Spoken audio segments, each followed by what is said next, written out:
Students, आप सभी लोग अच्छे से होंगे ऐसी मैं आशा करती हूँ। तो आज हम रचनात्मक लेखन यानी क्रिएटिव राइटिंग में संवाद लेखन पर चर्चा करेंगे। यूँ तो हम आपस में बातचीत करते हैं या मुँह से कही गई बातों को संवाद कहा जाता है, परंतु जब इन संवादों को लिखित रूप दिया जाता है तब यह संवाद लेखन कहलाता है।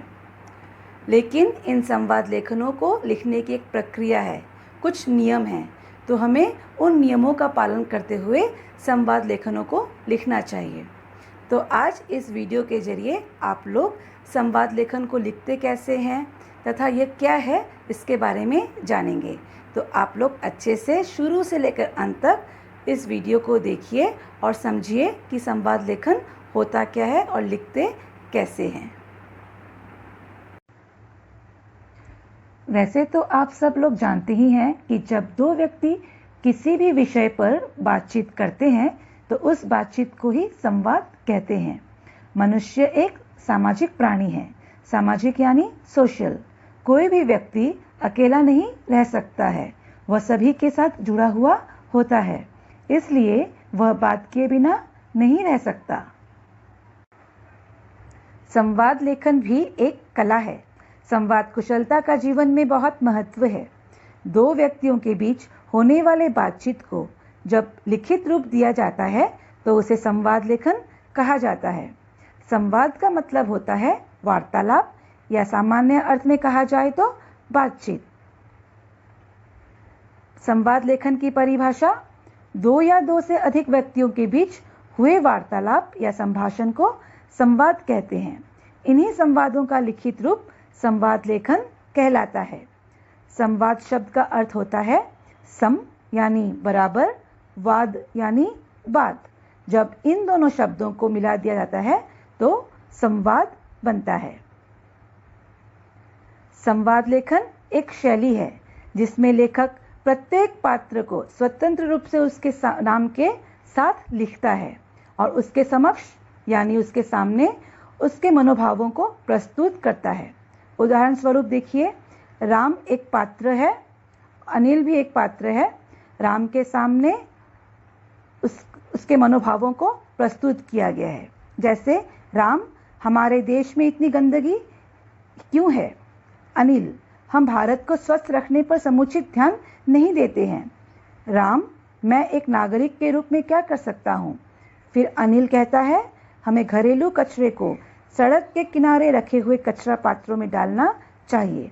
हमें अपने घर के सामने के सार्वजनिक मार्ग को साफ रखना चाहिए। हमें सार्वजनिक स्थानों पर गंदगी करने से बचना चाहिए। तो इस प्रकार संवाद लेखन में पात्रों के समक्ष अपने मनोभावों को प्रस्तुत किया जाता है। साहित्य में संवाद लेखन का अपना महत्वपूर्ण स्थान है।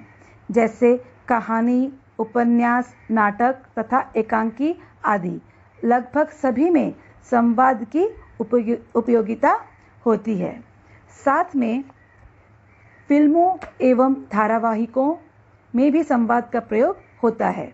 इनमें भली प्रकार से संवादों को बोलने के लिए संवाद लेखन किया जाता है, यानी संवादों को पहले लिख लिया जाता है और फिर पात्रों के द्वारा संवादों को कहा जाता है। प्रभावशाली संवाद लेखन भी एक कला है।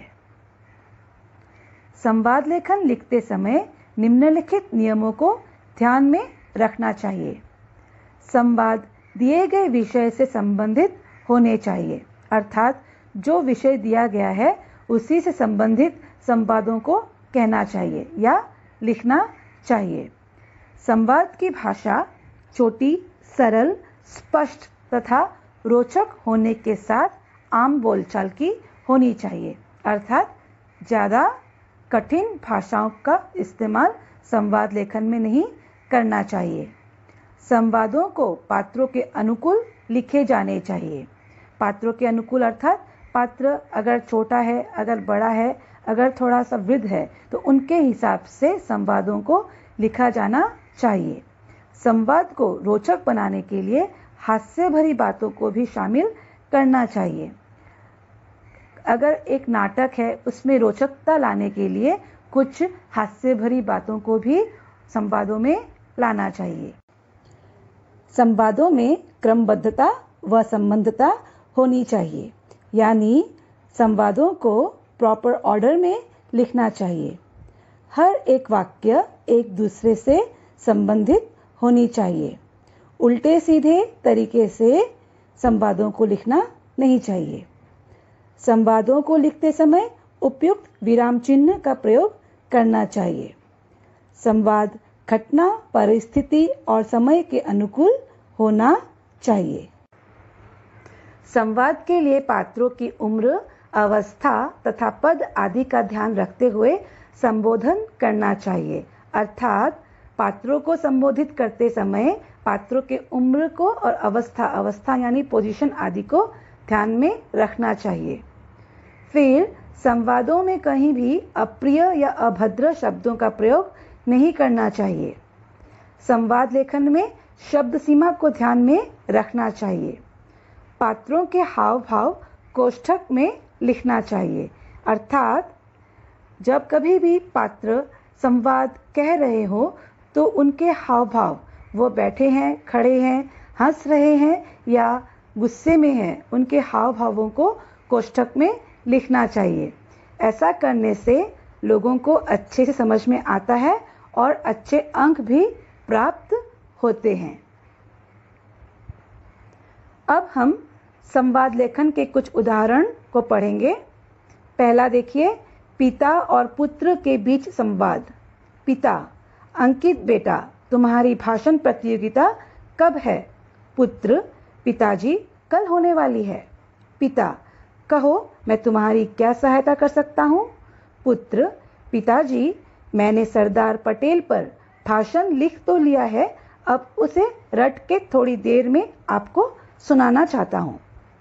पिता: नहीं बेटा, भाषण रटना नहीं, बस 2-3 बार पढ़कर सुनाओ। पुत्र: क्यों पिताजी? पिता: तुम्हें पता होना चाहिए कि रटकर सुनाने से श्रोताओं पर उसका अच्छा प्रभाव नहीं पड़ता, श्रोता सब समझ जाते हैं। पुत्र: पर मैं तो बिना रटे एक शब्द भी नहीं बोल सकता।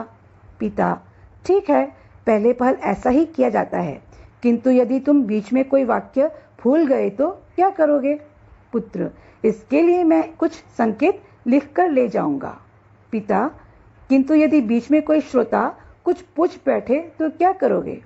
पुत्र: मैं समझ नहीं पा रहा हूं कि ऐसे अवसर पर मैं क्या करूं। पिता: तुम परेशान न हो, भाषण देते समय सबसे पहले तुम अपने ऊपर विश्वास रखो।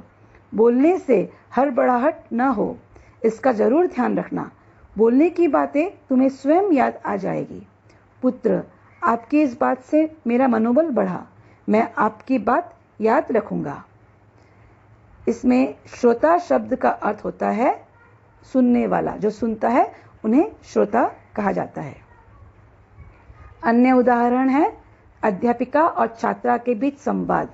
यह अभ्यास हेतु आप लोग स्वयं करें। फिर 2 मित्रों का पारस्परिक संवाद। यह भी अभ्यास हेतु आप लोग स्वयं पढ़ें तथा करें। तो आशा है आज आपने संवाद लेखन अच्छे से समझ लिया होगा। धन्यवाद।